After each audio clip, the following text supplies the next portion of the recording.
Doa Nalupare. Pada zaman dahulu di sebuah desa di Kabupaten Sika terjadi musim kemarau yang panjang atau musim panceklik. Masyarakat di desa tersebut ditimpa bencana kelaparan karena persediaan pangan di desa tersebut telah menipis dan bahkan ada beberapa rumah yang telah habis pangannya. Masyarakat di desa tersebut pun bingung untuk menemukan solusi dalam mengatasi bencana kelaparan yang menimpa desa mereka. Suatu hari, seorang bapak yang merupakan salah satu warga di desa tersebut bermimpi. Dalam mimpinya, ia didatangi oleh seorang kakek tua. Kakek tua tersebut berpesan kepada sang bapak, "Jika kamu ingin menolong warga di desamu dari bencana kelaparan, kamu harus mengorbankan seorang gadis untuk dijadikan tumbal untuk mengatasi bencana tersebut. Anak gadis itu harus dikuburkan dengan cara dipotong-potong atau dicincang, disebarkan dagingnya di tanah luas atau kebun mereka." Adapun bapak tersebut memiliki seorang anak gadis, namun ia sangat menyayangi anaknya itu karena ia adalah anak tunggalnya. Maka bapak tersebut membicarakan tentang mimpinya itu kepada warga desa lainnya dan meminta solusi.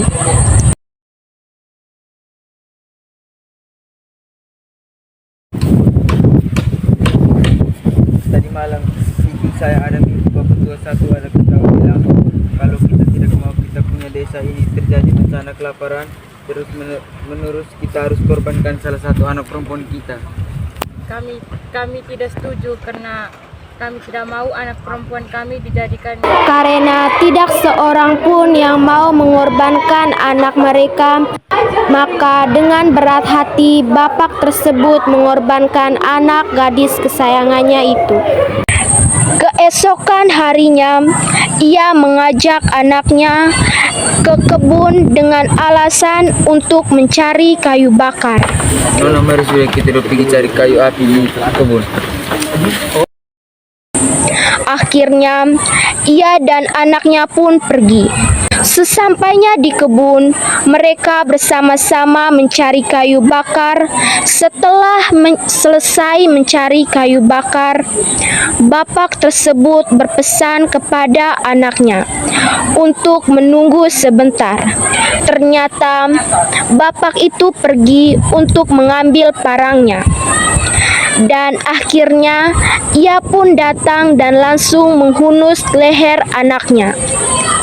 Ia kemudian mencincang-cincang anaknya sendiri dan mulai menyebarkan cincangan tersebut ke tanah gersang di kebunnya tersebut.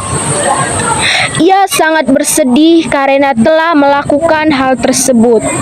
Namun dalam hatinya, ia juga ingin membantu masyarakat desa. Akhirnya, ia pun pulang. Ketika ia tiba di rumahnya, ia ditanyai oleh istrinya mengenai keberadaan anaknya.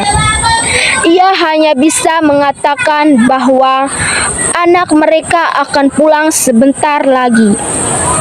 Akhirnya, istrinya pun menunggu kedatangan anak mereka. Namun, hari mulai malam dan anaknya pun tak kunjung datang. Istrinya pun bertanya lagi dan ia hanya terdiam. Keesokan harinya, anaknya pun tak kunjung datang. Akhirnya istrinya bertanya lagi.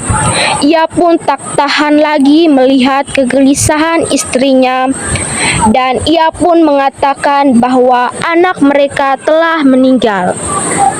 Istrinya sangat bersedih dan berteriak histeris, namun apalah daya, semuanya telah terjadi. Setelah seminggu, kakek yang datang dalam mimpi bapak tersebut datang lagi. Namun, dalam mimpi tersebut, kakek itu berpesan kepada sang bapak agar pergi dan melihat kebunnya. Keesokan harinya, bapak tersebut mengajak istrinya untuk pergi ke kebun mereka. Akhirnya, ia dan istrinya pun pergi. Sesampainya mereka di kebun, betapa terkejutnya mereka bahwa kebun mereka telah ditumbuhi padi yang dalam bahasa Sika disebut pare. Mereka pun memanggil seluruh warga desa untuk bersama-sama memanen hasil pangan tersebut. Padi-padi tersebut pun dibagikan kepada seluruh warga desa dan dimasak menjadi bahan pangan mereka. Akhirnya, desa tersebut pun terselamatkan dari bencana kelaparan. Bapak pun menceritakan bahwa padi yang dipanen warga tersebut adalah hasil kurban dari anaknya sendiri. Warga desa sangat berterima kasih kepada bapak tersebut dan mereka menyebut padi tersebut dengan sebutan doa nalupare yang artinya beras yang berhasil dari seorang putri atau gadis.